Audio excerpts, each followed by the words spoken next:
បាទជំរាបសួរទាំងអស់គ្នាបាទខ្ញុំបាទមុំបារាំងថ្ងៃនេះគឺយើងមកសិក្សាបាទអំពីសារាចរណែនាំសារាចរណែនាំហ្នឹងគឺតំចេញថ្ងៃទី31ធ្នូយើង2025ហ្នឹងថ្ងៃតំចេញឥឡូវទេណាដោយសារសារាចរនេះចេញថ្ងៃ31ធ្នូប៉ុន្តែយើងទើបតែទទួលបានសារាចរនេះណា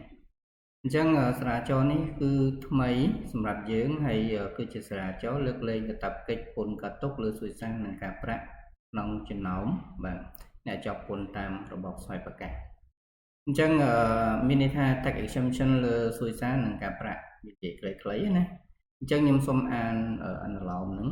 គឺអនុលោមមាត្រា25នៃច្បាប់ស្តីពីសារពើពន្ធដែលប្រកាសឲ្យប្រើដោយព្រះរាជក្រមនៅតរកម0523 004 ចុះថ្ងៃទី16ខែឧសភាឆ្នាំ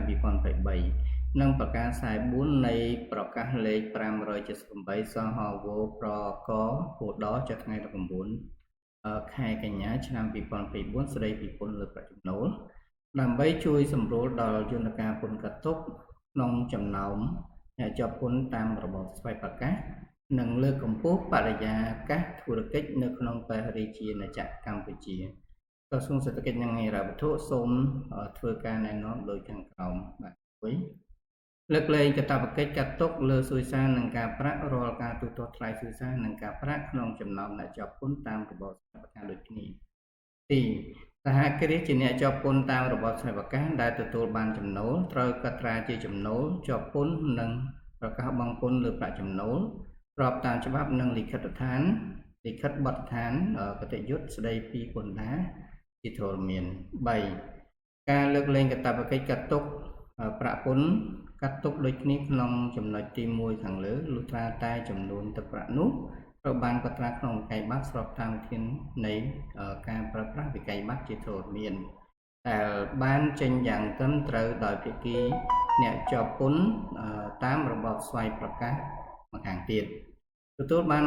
សារាចរនេះអគ្គនាយកដ្ឋានពន្ធដារគ្រប់គ្រងអង្គភាពក្រមអវ៉ាក្រសួងសេដ្ឋកិច្ចនិងហិរញ្ញវត្ថុស្ថាប័នពាក់ព័ន្ធនិងសហគ្រាសជាអ្នកជាប់ពន្ធតាមរបបស្វ័យប្រកាសទាំងអស់ត្រូវសហការអនុវត្តឲ្យមានប្រសិទ្ធភាពនិងប្រកបដោយស្មារតីទទួលខុសត្រូវខ្ពស់ចាប់ពីថ្ងៃចុះហត្ថលេខាតទៅថ្ងៃ31ធ្នូ2025អូខេអញ្ចឹងក្រុមមេរៀននេះគឺខ្ញុំនិយាយតាក់ទងនឹងសារាចរណែនាំនឹងបាទការយល់ដឹងពីសារាចរ024គឺយើងនិយាយឲ្យមាន3ចំណុចណាលើកលែងកាតព្វកិច្ចសុយសាសហគ្រាសជាប់ពន្ធស្វ័យប្រកាសបាទដែលទទួលចំណូលគឺជាចំណូលជាប់ពន្ធបាទអញ្ចឹង3លើកលែងកាតព្វកិច្ចពន្ធកាត់ទុកក្នុងខាងលើហ្នឹងលុះត្រាតែចេញកិច្ចប័ត្រត្រឹមត្រូវទេអញ្ចឹងក្រុមមេរៀនហ្នឹងយើងយល់ដឹងពីសារាចរ024ពន្ធកាត់ទុកគឺ0%ណាសម្រាប់ពន្ធកាត់ទុកលើសុយសាសនិងការប្រាក់អញ្ចឹងចំណងជើងនិងមូលដ្ឋានគតិយុត្តប្រធានបទការលើកលែងកាតព្វកិច្ចកាត់ទុកណាវិរុទ្ធិតាលើសុយសាសនិងការប្រាក់អញ្ចឹងកាលពីមុនគឺមានពន្ធកាត់ទុកណាលើសុយសាទោះជាយើងចេញវិក័យប័ត្រតាក់ invoice ឬក៏អីហ្នឹងគឺមានសុយសានិងការប្រាក់យោងតាមសារាចរណែនាំ025សហវ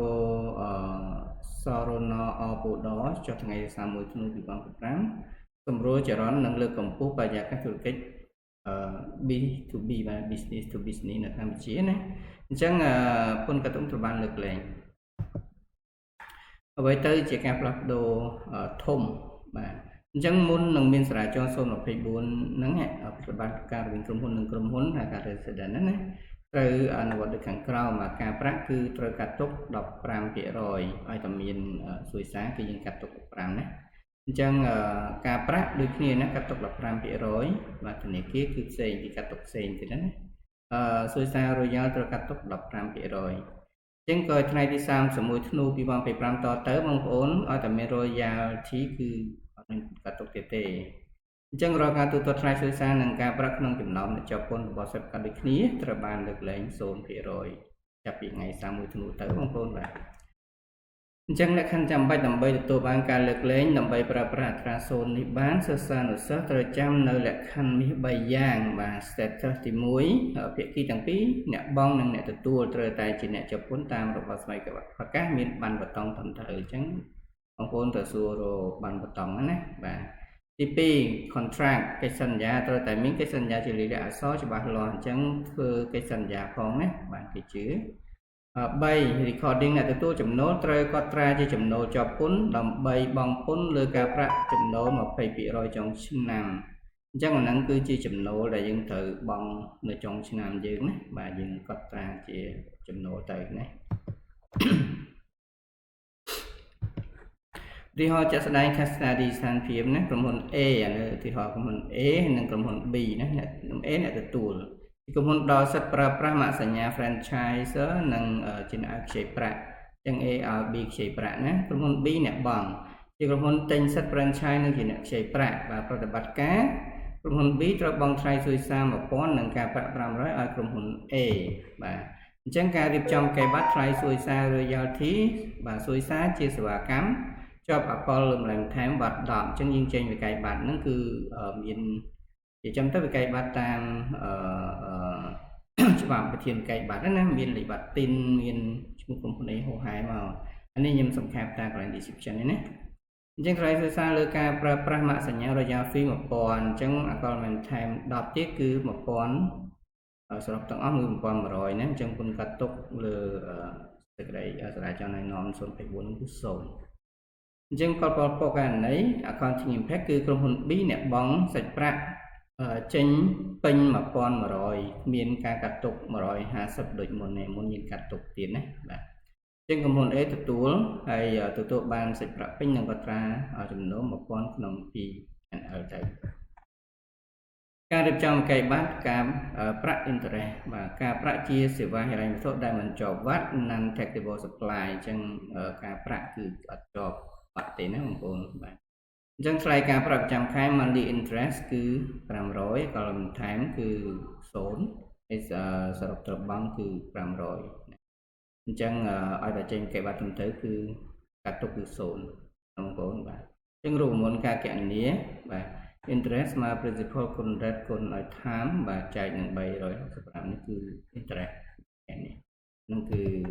បានទុកជារួមមូលមើលបងប្អូនបាទអញ្ចឹងសេចក្តីសន្និដ្ឋាននឹងការរំលឹកបាទយើងចងចាំទៅសារាចរ024លើកលែងតែគុណកាត់ទុកតែមិនមែនលើកលែង TOI គុណលើប្រាក់ចំណូល 20% ទេណាឯកសារយោងគឺយើងត្រូវមានកិច្ចសន្យាបាទបូកនឹងបតង់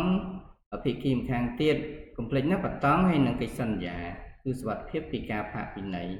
យើងអត់មានពីរហ្នឹងគឺដឹងតែរឿងហើយផលប្រយោជន៍មិនរឿងអីទេគឺយើងទទួលពិន័យណាត្រូវផាកពិន័យបើយើងអត់មានពីរហ្នឹងណាបាទផលប្រយោជន៍ក្រុមហ៊ុន A មានសាច់ប្រាក់បង្វិលភ្លាមៗ cash flow positive បាទសូមអរគុណហើយបើល្អសូមកុំភ្លេចជួយ subscribe ឲ្យបានច្រើនគ្នាខ្ញុំព្យាយាមចេញវីដេអូរៀងរាល់សប្តាហ៍បាទឬក៏អាចបានថាពី3ថ្ងៃអីចឹងទៅបាទអញ្ចឹងបងប្អូនដែលចូលចិត្តបាទហើយតាមដានខ្ញុំបាទមូលបារាំងសូមជម្រាបលាអរគុណកុំភ្លេច subscribe ផងបាទបាយបាយ